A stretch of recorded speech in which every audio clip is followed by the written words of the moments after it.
বন্ধুরা, আজকে অনেক গাছের সম্বন্ধে বলবো না, শুধু লেবু গাছ আর পেয়ারা গাছের পরিচর্যা সম্বন্ধে বলবো। তাহলে প্রথমত পেয়ারা গাছের পরিচর্যা সম্বন্ধে একটু জানি।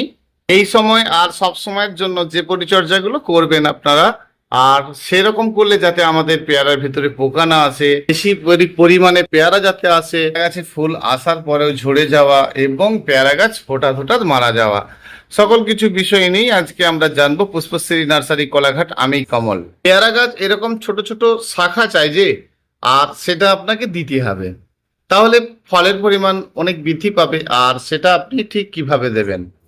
দ্বিতীয়ত, একটা পেয়ারা গাছ রোপণ করার পর যদি আপনি দেখেন যে মারা যাচ্ছে, সর্বপ্রথম জানতে হবে এভাবে গোড়াটা লুজ আছে কিনা।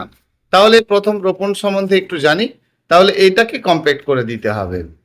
আর দেখুন, এই গুটি অনেক সময়ই একদম শক্ত সমর্থ হয়ে যায়, কারণ দেখা গেছে আপনি যে মাটির মধ্যে রোপণ করছেন আর যে মাটিটা নিয়ে যাচ্ছেন, দেখা গেছে দুটো মাটির মধ্যে ঠিকঠাক মিল না থাকলে দেখা গেছে আপনার মাটিতে সম্পূর্ণ ভালোভাবে জল রয়েছে, আর অথচ দেখছেন যে মাটিটা আপনি গাছ সহ কিনে নিয়ে গেছেন সেই মাটিটা শক্ত হয়ে যাচ্ছে। অর্থাৎ গাছ রোপণের সময় আপনারা জেনেছেন যে ঠিক এই লেভেল পর্যন্ত গাছটি রোপণ করা, আর গাছে রোপণের পর কিন্তু কিন্তু করে জল দেওয়া নয়, একদম ভালো করে জল দেবেন যাতে এই গুটিটা ভালোভাবে জল পেতে থাকে। আর এই সময়কার জন্য যখন রোপণ করবেন, খাদ্য দিয়ে রোপণটা করবেন না, তাহলে একটা লাভ আছে সেটা নিশ্চয়ই বলবো। আর গাছকে রোপণ করলে ঠিক এই পর্যন্ত রোপণ করবেন, তাহলে আপনি বুঝতে পারবেন যে গুটিটা দেখা যাচ্ছে। দেখা যাচ্ছে মানে খুব নিচু করে নয়, কিন্তু ওই ঠিক ধরুন আপনি একদম 1 ইঞ্চি নিচু করে দিলেন, এটা করবেন না, জাস্ট গোড়ার লেভেলটা পর্যন্ত দেবেন। চারা গাছ রোপণে একদমই ছাওয়া পছন্দ নয়, সম্পূর্ণভাবে রৌদ্র থাকতে হবে। পেয়ারার পরিমাণে সুমিষ্ট হবে এবং ভালো হবে। পেয়ারা যদি আপনি ছাওয়াযুক্ত জায়গাতে রোপণ করে থাকেন, তাহলে পেয়ারা টক ভাবও আসে। তাহলে পেয়ারার পরিমাণে টক ভাব আসা এবং ছাওয়াযুক্ত জায়গাতে থাকলে দেখা যায় যে গাছের গায়ে একদম সাদা সাদা মিলিবাগে আক্রান্ত করেছে, বা পাতার অপোজিটে দেখেন যে অসংখ্যভাবে একদম সাদা পোকা জড়িয়ে রয়েছে এবং গাছের কিন্তু একের পর এক ক্ষতি করছে, আর ওপর থেকে একটা করে কালো কালো দাগ হয়ে হয়ে নামছে। তাহলে এই কালো কালো দাগ হয়ে নিচে নামাটা কি ওই পোকাটার কারণ? না, ওই পোকাকে ধরতে যাওয়ার জন্য পিঁপড়ে উঠে, দেখবেন গাছে প্রচুর পরিমাণে পিঁপড়ে উঠে, কালো ডিঙা পিঁপড়া বলা হয় এটাকে। আর ওই পিঁপড়ে যদি আপনার গাছে ওঠে, তাহলে ওর যে পিছনের যে বিষক্রিয়াটা সেটা কিন্তু গাছের কাণ্ডের উপরে লাগছে, আর গাছের কাণ্ড কালো কালো হয়ে হয়ে উপর থেকে শুকনো হয়ে হয়ে নামছে। আর এরকম হয়ে থাকলে তাহলে আপনারা অবশ্যই মিলিবাগের ওষুধ দেবেন। মিলিবাগ মানে আপনার একতারা, সিতারা, অ্যাডমায়ার যাই নেন না কেন, এই ধরনের একটা নেবেন, আর সেটা দেবেন। এটা আপনারা দেন হয়তো, আর যদি না দিয়ে থাকেন তাহলে কিন্তু দেবেন। তাহলে দেখবেন ওই পোকাটা আপনার ক্লিয়ার, একদম ক্লিয়ার। আর প্রথম অবস্থাতে একটু বেশি পরিমাণ আপনাকে দিতে হবে। যেমন যদি আপনি একতারা, সিতারা, অ্যাডমায়ার, ফেন্ডাল এই ধরনের ওষুধগুলো দেন আর কি, তাহলে একটু পরিমাণটা বেশি দেবেন। ধরুন লিটারে 1 গ্রাম দিচ্ছিলেন, প্রথমবারটার জন্য একটু বেশি দেবেন, আর তাহলে কিন্তু আপনি একদম ভালো কাজ পাবেন। পরপর 2 বার দিন, সপ্তাহে 2 বার দিয়ে দিন, মানে তাহলে দেখবেন পোকাটা একেবারে ক্লিয়ার। পোকাটা না থাকলে আপনার ওষুধ আর দিতে লাগছে না, কিন্তু ওই সময়টা দিতে লাগবে, অবশ্যই দেবেন। এবং সেটা সপ্তাহে যদি 2বারই দিয়ে ফেলেন, ক্ষতি কিছু নেই, অবশ্যই দিতে পারেন। দেখা গেছে প্রচুর পরিমাণে ফুল আসতে হলে তাহলে আপনাকে পর্যাপ্ত পরিমাণে খাদ্য দিতে লাগে। আর পর্যাপ্ত পরিমাণে খাদ্য দিলে জৈবের ভাগ বেশি রাখবেন। যে কোনো জৈব খাদ্য যদি পান তো বেশি দেবেন, তাহলে পেয়ারা গাছে ক্ষমতা অনেক বেশি থাকে। অবশ্যই জৈব খাদ্যের উপরে বেশি জোর দেবেন। আরও একটা কথা বলি যে অনেক সময় দেখেন পেয়ারার ঠিক মধ্য অবস্থাতে ফুলগুলো ঝরে ঝরে পড়ছে, কারণ যেটা কারণ হয়ে ওঠে যে যখনই দেখবেন এরকম মোটা কাণ্ডের ওপরে গিয়ে কোনো রকম একটা ছোট ডগা বেরিয়ে, আর ছোট্ট ডগা বেরিয়ে ফুল আসছে, সেক্ষেত্রে সেই ফুল থাকছে না, ছড়ে ছড়ে পড়ে যাচ্ছে। অর্থাৎ পেয়ারা যখন আপনাদের ধরুন গাছে ভর্তি পেয়ারা রয়েছে আর পেয়ারা শেষ, তখনই কিন্তু আপনাকে ডগাটা প্রিঞ্চ করতে হবে। আর এইভাবে যদি ডগাটা আপনি প্রিঞ্চ করে দেন, দিয়ে একটু ডালটাকে বাঁকিয়ে দেন, তাহলে দেখবেন অসংখ্য শাখা বেরোচ্ছে। একটু বাঁকিয়ে একটা দড়ি বেঁধে দেবেন, আর প্রচুর পরিমাণে শাখা বেরোলে প্রচুর পরিমাণে কিন্তু পেয়ারা বেরোতে থাকবে।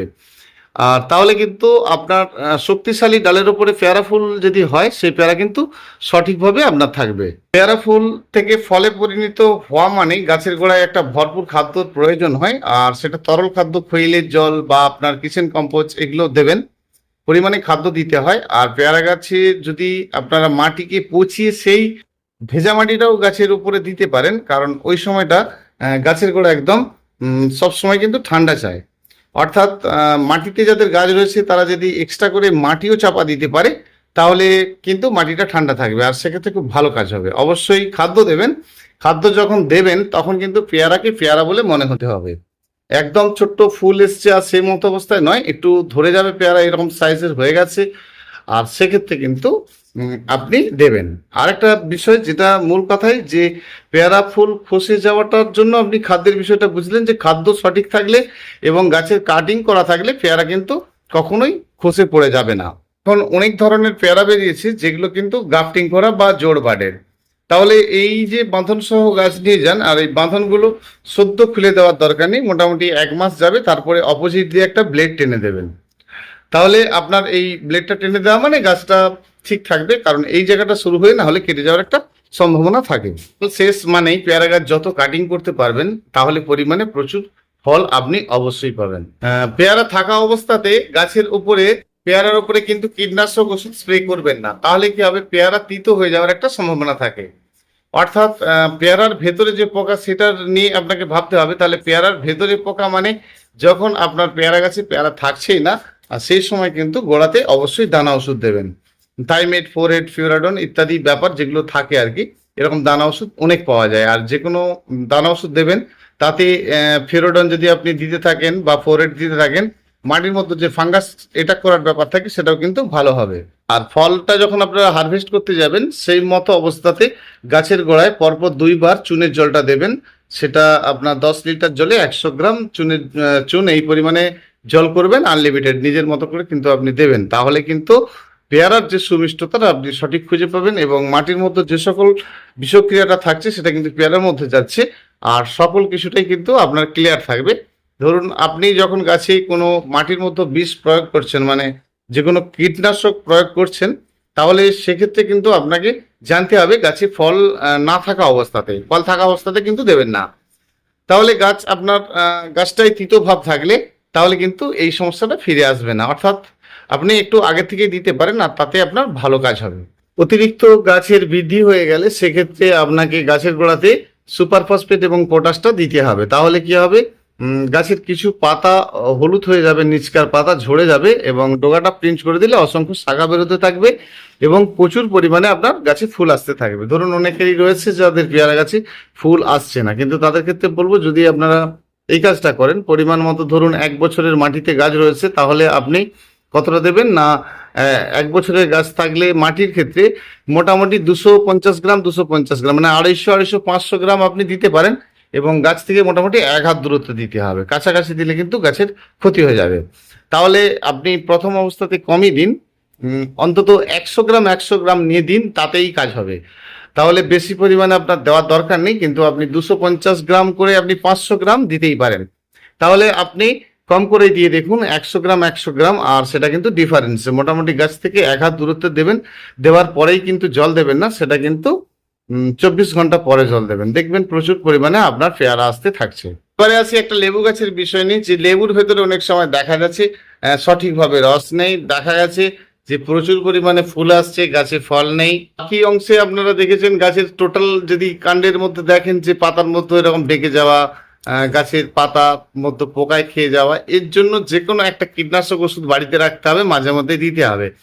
কারণ লেবু গাছে ভালো রকম পোকার আক্রান্ত হয়, আর লেবু গাছে কিন্তু ওষুধটা আপনাকে দিতে হবে। যেমন আপনি প্রোফেক্স সুপার দিতে পারেন, পোকলেন দিতে পারেন, এই ধরনের যে কোনো কীটনাশক সোনাটা দিতে পারেন, তাহলে কিন্তু আপনি ভালো কাজ পাবেন। অবশ্যই লিটার 1 ml করে দেবেন, ভালো কাজ পাবেন। মূল যে বিষয়টা দাঁড়াচ্ছে যে লেবু গাছে প্রচুর পরিমাণে ফুল আসছে অথচ একটাও লেবু নেই।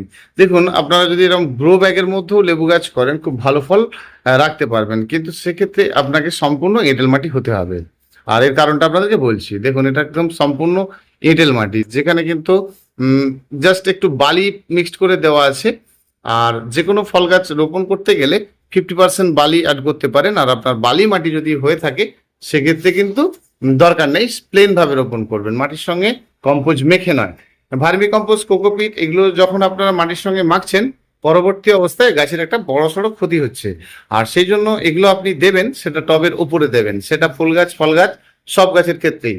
দেখা গেছে লোকের বছরের পর বছর লেবু গাছ ফুলই আসে না, আর গাছ ভীষণ শক্তিশালী। আবার কারো কারো দেখা গেছে যে প্রচুর পরিমাণে লেবু ফুল আসছে কিন্তু একটাও ফুল থাকছে না। তাহলে প্রশ্ন যেটা দাঁড়াচ্ছে, শক্তিশালী গাছের মধ্যেও আপনাকে ফল নিতে হবে গাছে সঠিক পরিমাণে ফল রাখতে গেলে। আবার দেখা গেছে মাটিতে গাছ রোপণ করা আছে বা প্রচুর শক্তিশালী গাছ, সেক্ষেত্রে গাছে ফলই আসছে না। এর মূল কারণ যেটা দাঁড়াচ্ছে, যদি আপনারা কখনো দেখেন যে আপনার গাছে একদম লেবু ফুল আসছেই না, যেটা মাটির ক্ষেত্রে দেখা যায় যে মাটি এঁটেল মাটির মধ্যে গাছ রয়েছে আর একটাও লেবু গাছে ফুল আসছে না, সেক্ষেত্রে যেটা করবেন, বছরে অন্তত 3টে বার কোপান দেবেন। আর কোপান দিলে লেবুর কিছু শেকড় কাটা যাবে, আর সেক্ষেত্রে কিন্তু লেবু গাছের ডাল কাটবেন না। যেমন পেয়ারায় করলেন, লেবুতে ঠিক তার বিপরীত করবেন। লেবু গাছে যত খাড়ত্ব আসতে থাকবে এবং কাণ্ড আসতে থাকবে, তাহলে কিন্তু লেবুর পরিমাণ বেশি বৃদ্ধি পাবে। যেমন ধরুন আপনার এই একটা ডালটা দেখতে পাচ্ছেন যে পাতা নেই, তাতে কিন্তু ফলটা ধরে আছে।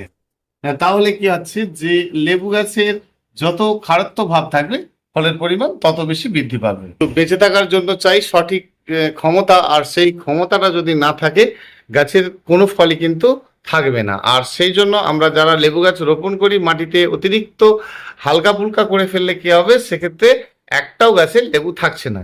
আর এখানটায় দোদুল্যমানে পড়ে যাচ্ছে আমরা সকলেই। তাহলে বেশি ক্ষমতাশীল মাটির চিন্তা করতে গিয়ে এঁটেল মাটি এবং বড় টবে কি দেব, এখানটাই ব্যাপার আছে। আপনি যে মাটির যে টবটি বানিয়েছেন বা যে যতটুকু মাটি দিয়েছেন, সেই পরিমাণটা আপনাকে যদি টবের ক্ষেত্রে করতে হয় তাহলে কম রাখতে হবে, এবং মাটির মধ্যে অতিরিক্ত হালকা হওয়া যাবে না, তাহলে কিন্তু আপনি সঠিক পরিমাণে লেবু পাবেন। তাহলে মাটির এই দেখুন, গ্রো ব্যাগে যারা করছেন বা যারা করবেন, যে গ্রো ব্যাগে যদি আপনি রোপণ করেন, সম্পূর্ণ এঁটেল মাটিতেই খুব সুন্দর লেবু হতে পারে। দেখুন, একদম এঁটেল মাটির মধ্যে যদি আপনারা করেন, তাহলে গ্রো ব্যাগের মধ্যে করেন, কারণ ছোট্ট ছোট জায়গার মধ্যেই প্রচুর পরিমাণে লেবু হয়। একদম টবের ক্ষেত্রে, বড় টবে লেবু গাছ প্রথমত অবস্থাতে রোপণ করা যাবে না। গাছের বয়সের সাথে সাথে আপনি টবটা পরিবর্তন করতে পারেন, সেক্ষেত্রে ভালো। তবে লেবু গাছের যদি ছোট টবের মধ্যেই করেন, আর সেক্ষেত্রে কিন্তু একেবারেই হালকা মাটি করা যাবে না। আর যেটা আপনাদের সব থেকে বড় সমস্যা হয়ে যাচ্ছে, বিশেষ করে ছাদ বাগানি যারা ছোট ছোট টবের মধ্যে রয়েছে, 10 ইঞ্চি 12 ইঞ্চি টবের মধ্যে রয়েছে, হালকা মাটি রয়েছে, প্রচুর পরিমাণে লেবু গাছের ফুল হচ্ছে কিন্তু একটাও ফুল থাকছে না।